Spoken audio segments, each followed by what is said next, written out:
What's going on, YouTube? So, first and foremost, this is going to be my video on explaining how to get high ticket sales roles or setter roles online for free without having to pay for a coaching company or a recruiter to actually put you into these roles. So, first things first, my name is Shawn McGrath. I am the owner and co-founder of SalesAccelerator.io. It's a sales development platform that is on the school platform. Um, so basically just wanted to kind of just make this intro video to show people how they could find opportunities and find work without having to pay for coaching programs. Nothing wrong with paying for them and actually getting the information. Those are also good too, but I wanted to show how to do it for free. So first things first of what you're going to actually want to do is just go on Facebook. Facebook Marketplace or Facebook groups is probably the biggest way to find all these opportunities. Even though it is the most saturated way, it is definitely a way that you could utilize to find these roles. You would just go to Facebook and type in high ticket sales roles, and through there, you would just use your professional networks and communities to kind of go through networking. Now, as you could see, if you type that in, you're going to get a lot of communities, some of them with 17,000 members, some of them with 5,000, 4,000, 10,000. And all those seem super saturated and kind of makes you think like, how would I ever get an opportunity to do this with so many people? Especially if you're brand new and you've never done sales before. I will tell you this, it's actually a lot easier to get these opportunities than you think, and it generally just comes down to professionalism and skill set. Obviously, when you're brand new, you don't really have these two things. You don't really have skill set on knowing how to sell or to DM correctly. And obviously, in this video, I'm going to kind of be breaking that down from a base standpoint. In my community, obviously, go into way more deeper detail, but like I said, for free, just wanted to show you a little bit more on how to do that. So, one of the things that you're going to want to do before even going into all the spaces and connecting with people is you just want to find out your personal niche. So, meaning niche in this industry of coaching, coaching can sell anything. You could do coaching for fitness industry, you could do coaching for business consulting, financial coaching, lead generation, client acquisition. There's a lot of coaching companies out there that sell any type of service to other business owners.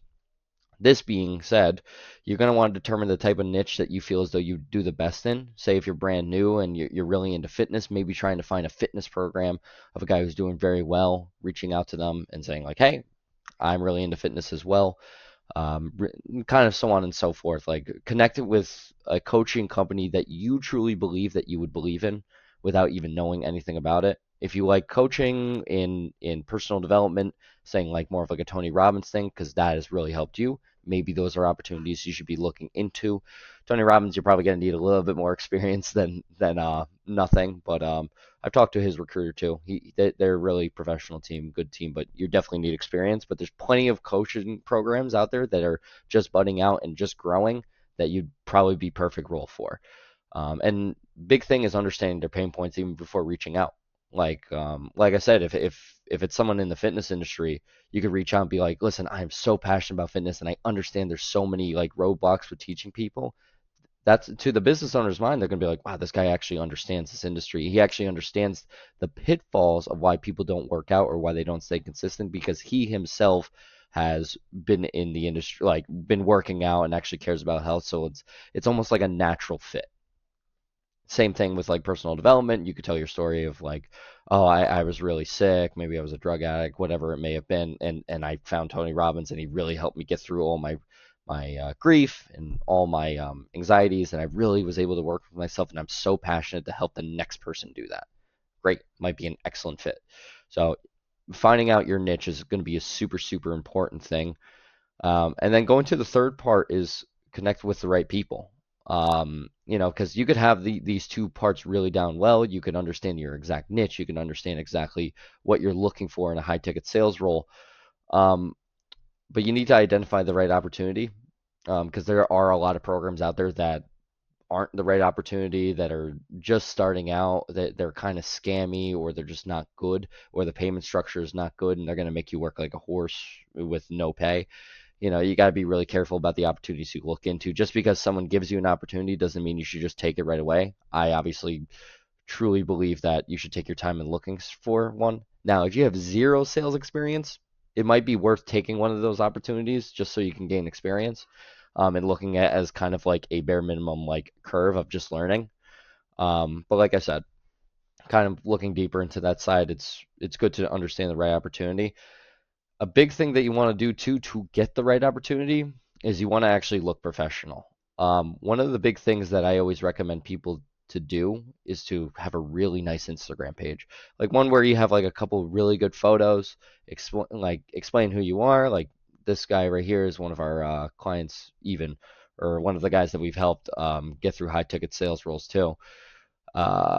He really, beefed up his profile, put some motivational quotes. Like when a recruiter for a coaching company looks at this guy and it looks him up, they'll see this and they'll be like, "Oh wow, this kid's sharp. Like he does training stuff. He's really into the personal development. Yeah, let's set up a call with him." This Instagram is going to become especially in the online world, your modern day resume. The cleaner that this looks, the better. You don't want to have it like all trashy. Say if you're a guy who likes to party and you have a bunch of like photos of you partying and doing all this like fun, wacky stuff. I'm not saying for you to delete your Instagram, but what I am saying is maybe create another Instagram and just make it like a really basically like a resume based one where you're only posting positive content, maybe stuff where you're like traveling out and like you're looking sharp, like my friend Ryan here. And like I said, then it would really help with the process of when recruiters are looking you up or when you're messaging them, they'll actually take you a little bit more seriously. Now, there's three ways that you could also leverage. And one of those ways was content marketing, which was what I was kind of showing up there. But LinkedIn is actually one way of leveraging that I really think people sleep on. Um, and I really don't know why they do because LinkedIn is where recruiters are. It's where you actually find people who are like looking for like good quality work or good quality employees. And like I said, a lot of people sometimes focus so heavily on the Facebook because they're giant groups and there's a lot of opportunity. But the thing is, if you really want to find professional companies, I think LinkedIn is a really good place to start. I think if you have a really set up LinkedIn page and all like really update it and make it look professional, like to what a recruiter would like, that would be exactly what you should be looking for. But for example, you could leverage LinkedIn, like you could do advanced searches, you could find people who are in the content space. And you could start like liking, commenting, and like engaging on it like you would engage in Facebook on LinkedIn, and kind of have like a beefed up, nice LinkedIn page showing like, hey, this guy actually is responding to people, showing people things. Um, and then you could message people that have these coaching companies, like for example, Chaz Powers. I think I pronounced that right. I apologize if I didn't. But basically, just showing like this is a guy who has a coaching company and he's on LinkedIn, and I'm guarantee you, if you go into the job section, he's probably looking for sales development representatives or account executives. Which, newsflash, if you're brand new to sales and don't understand, that is what a setter and a closer is. It is a sales development representative or a account executive. So these are good terms to know because it could actually help you find more opportunities in the sales force, especially if you're brand new. You're going to want as much opportunity as you could possibly look into. Um, Referrals and partnerships. This one's just pretty basic, pretty easy to go over. Really, you just if you have like friends that went to college or they're out of college or say you're younger and you're still in college or whatever it may be, like connect with friends who are like getting all these opportunities in sales or like business opportunities and see if you could like, hey, help me with an interview. Like, hey, help me get introduced to this person.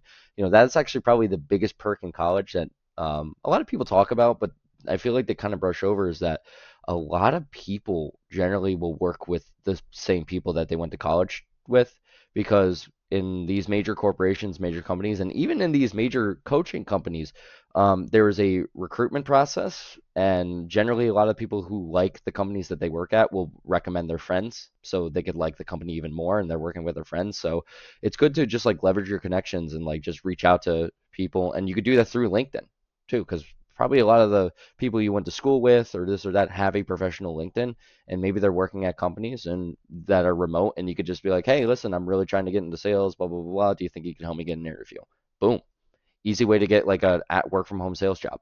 It might not be the best one, but like I said, it's the opportunity that most people are looking for in the industry where it's really, really hard to get that job. Content marketing. Really just going down to like always posting stuff about business, always posting stuff about like the topics that you're interested in. Like I said, going back to like fitness, if you're really into fitness, posting stuff on fitness, and then having a really beefed up page where it like shows that you actually care about the industry. It's really, really cool. And actually seeing all of that, like especially when a recruiter's looking at you, they're going to be like, this guy is really sharp. He really cares about this industry. Let's get him on an interview. Going back to what I was saying about this, having a professional Instagram page, having a professional LinkedIn is super, super vital to actually being very successful and like getting the opportunities, especially if you have no experience. Now, the next part that I kind of wanted to go into was just the base part of how to start a conversation to find the right sales roles. Say you found like the guy that like, yeah, this is a person I want to work for. This is a girl I really want to work for. Like she has a fire business or he has a fire business, etc. It doesn't matter what it is. Starting a conversation, it's not going to be as easy as talking to your friends. Some of these people are business owners and they don't want their time wasted. And if you just like kind of message like basic stuff like, hey, I went to a closer school and I know everything about sales. I haven't sold yet, but like give me a chance. Boom. Like you're going to seem and sound like every other person who is reaching out to these people and they're not going to have time. A big thing that you want to do is kind of just again, understand the business that you're going after and identify common ground. A lot of business owners don't want salespeople because it's like a ha ha rah rah like let's make the world a difference. They want salespeople on their team because they want people to make money for their company. So instead of just being like, man, I know everything about sales and closing and like um bragging about what you know, maybe come from the perspective of like, hey, listen, I already know all this stuff. I can bring you tons of value and bring you tons of money.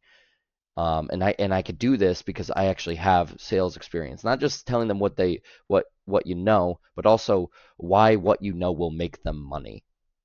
That's super super important. That's the entire point of experience. People want people with a lot of experience because it generally shows that like, hey, I know how to adapt to a system and make money for the system, especially when it comes to sales. So creating and customizing a personal message, just want like a brief introduction, something that's like not too crazy. You could compliment their work or acknowledge their work. State your value proposition, which means what I just said, which is, hey, I see your company. I see that your company is actually making like 5 million a month. I guarantee you if you hire me, I can get it to 6 million. Like how big is your team? I would really love to have a conversation with it. That will put off a fire trigger in any business owner's mind like, who's this kid? You're going to bring it from 5 million to 6 million? Really? Even if they don't believe you, there's like a trigger in their head that will be like, huh, okay, bet. How about you show me how you could do it? Let's get on an interview. Like, it's basically all you have to do when it comes down to getting a high ticket sales job is you have to sell one person, which is the owner or the recruiter for that matter. You got to sell the recruiter that you are the best option out of the tens of thousands of people who are always like willy nilly and this and that. A lot of things when it comes down to people who apply to things, especially through LinkedIn, they'll just apply to the job and then they'll just like wait patiently with their thumbs rolling, like being like, they'll get back to me. I have a great resume. Or like, I did this. No, no, no, no. Apply, give them your resume, but then reach out to the recruiter personally. Or reach out to the business owner saying like, hey, really love your work. I just applied for your setter job that you just posted. I guarantee you I could bring you a lot of money if just given the opportunity to speak. I can explain all my experience, as you could see through the resume that I sent you. When would be the best time for us to speak? I really want to show you how I could bring value to your team. Something like that. Now, that was really long winded. That's more of something you would say on the phone, but the same idea of breakdown. So, this is that breakdown exactly. You just want to introduce yourself, compliment their work, state that you could bring them value, and then the call to action is when's the next time that we could speak? I really would love to talk. Call to action. So here are a couple scripts. Obviously, you could pause the video and read this, but this is kind of the idea. This is a really base script. If you want to edit it, you can to make it sound more like you. But this is kind of just the idea. Came across your profile, really impressed with the company. I see, so on and so forth. Reading this and copying pasting it if you want to, you could take that. It's perfectly fine. I do not care. And then the follow-up message too, like say, hey, like they didn't reach out to you. Maybe there's certain messages you could just reach. Like it's good to kind of like always follow up because recruiters are always getting messages. They're very, very busy when it comes down to like getting people into a company, this and that. So this is definitely like a really big thing that you want to be able to make sure that you follow up, especially if it's a sales role. Trust me, recruiters sometimes don't message you because they want to see you follow up a couple times because that's the job. So if you follow up and like keep messaging, they're like, yeah, maybe his resume isn't as good as some of the people who are applying, but man, he is following up with me. He is really messaging me, or she is really messaging me. That's the type of person I want to work with. Let's talk. So timing, adding value, but also too, you don't want to overdo it because if you're messaging them twice a day, every day, all the time, they're going to be looking at you kind of like you're desperate. So you also kind of want to be persistent but be respectful. You know, if you're following more than 2 to 3 times, you don't want to like keep going. I understand that like in the mindset of a salesperson, it's like, well, just keep following up. Eventually, they'll answer you. But to a point, if they're not like responding to you or they're not talking to you, and you keep messaging them, eventually they'll respond. But the response will probably be like, hey, we're not going to hire you. Like, thanks, but like, no, thank you. So if you do 2 or 3 times, that's probably a good rule of thumb. If you try to like go past like 4 or 5, 6, I guarantee you it's probably they've saw your message by now and they're just not interested. It's best to just move on to the next company or and then maybe wait to see if they respond back. Because if you have 6 messages and say they were busy and then they see all your 6 messages, they're gonna be like, oh, this guy. But then if they see it's like 2 or 3 and it's like, oh man, I just forgot to get back to this guy. There's a weird mentality with recruiters.